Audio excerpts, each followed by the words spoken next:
So in this segment of Ask the Expert, I'm here with Ellen Robinson, a registered social worker in the emergency department at McMaster Children's Hospital here in Hamilton. Welcome, Ellen. Thank you. So can you tell me very briefly, how do the social determinants of health play out in your current clinical practice, in your role? Well, I'm in the emergency department, and so every day we see families who come into hospital who are affected by different social determinants of health, finances, housing, access to services, all come into play with families that we see every day. So part of my job is when they come into emergency to meet with the families that can't afford to pay for their prescriptions. You have a sick child, but you're on limited income and you can't afford to pay for your medications, and there's a lot of judgment that goes with that.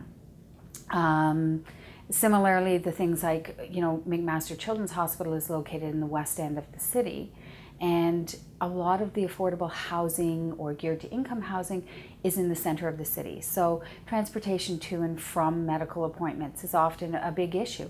And sometimes we'll ask them to come back for a second appointment, and in their mind they're thinking, how am I going to get here? How am I going to pay for parking? Mm-hmm. So that's some of the ways that I see them in the emergency department. Right.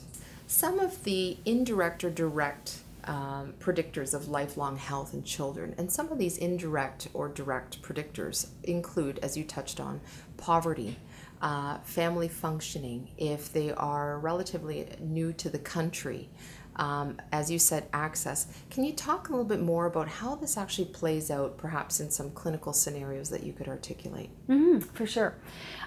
So I've seen in all of those different areas. So new immigrants to the country will come in, they can't find jobs. They may have worked in their country as doctors or nurses, other professional occupations, and they can't find work in that occupation. So sometimes what they end up doing is one will end up working as a cab driver or a cook or a waitress, while the other one remains at home with the children, and they have to work long hours, hold 2 or 3 jobs. It's hard because they came not expecting to have to put in that kind of work. And so when you have all of a sudden a drop in income and they don't know the services, they don't speak the language, they may be housed in an area that has a number of immigrants from their area, which is a good support for them, but also may prevent them from learning English.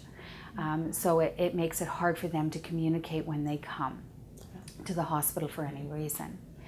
Makes it transportation to and from the hospital. If they have one vehicle or neither one has a driver's license, how do you get to and from appointments, especially if you're on a limited income?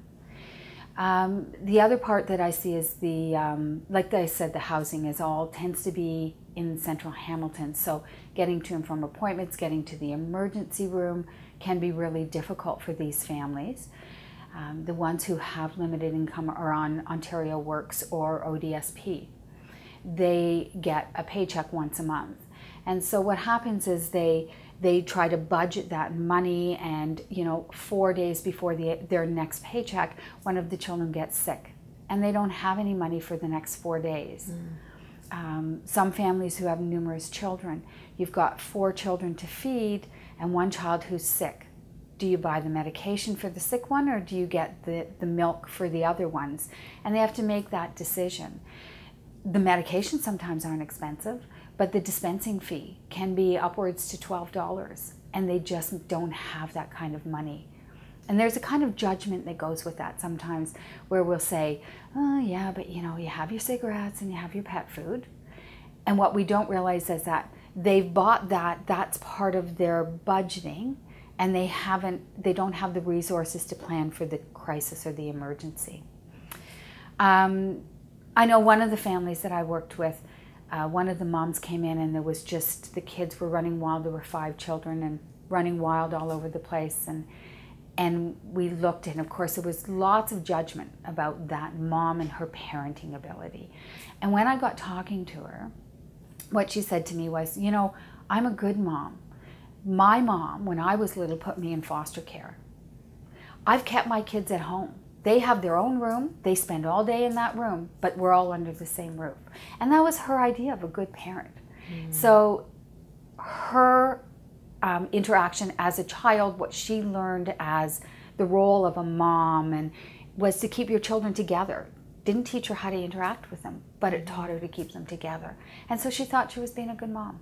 Wow, what a powerful illustration. Yeah. Thank you for that. So one thing that I just want to circle back on then, you talked about not placing judgment. In other words, getting to understand things a little bit deeper in meaning as it relates to their client or the patient. Any other final thoughts or words of wisdom that you would pass on for future nursing students or future nurses? I think if I could pass on anything, it would be don't assume, don't judge, ask questions, and have compassion. Wonderful. And on that note, thank you very much, Ellen, for your time. Thank you.